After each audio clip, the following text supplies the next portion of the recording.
Beh, la dimostrazione della serietà di tutti noi che abbiamo lavorato in silenzio, soffrendo anche, e sono numeri che dicono i veneti che vogliamo una sanità del futuro che sia assolutamente rispettosa dell'allungamento dell'età media e della qualità della vita.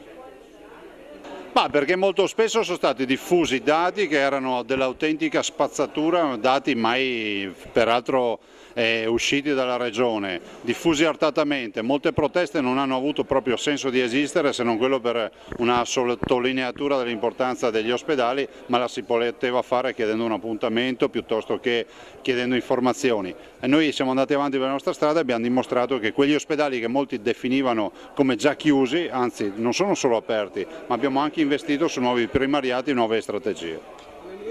Ma guardi, le dico solo una cosa, io e la mia famiglia chiamiamo il CUP per farci le visite e ce le facciamo, le visite delle cure in Veneto, quindi penso sia già sufficiente questa risposta. Beh certo, vorrei ripetere che queste schede, questo nuovo progetto non parte dal presupposto di risparmiare, ma parte dal presupposto di fare ancora grande la nostra sanità. Oggi siamo i numeri uno e vogliamo continuare ad esserlo. Una prova su tutte, la permanenza media in ospedale di un paziente in Veneto è di 7 giorni, in qualche regione del sud arriva a 30 giorni.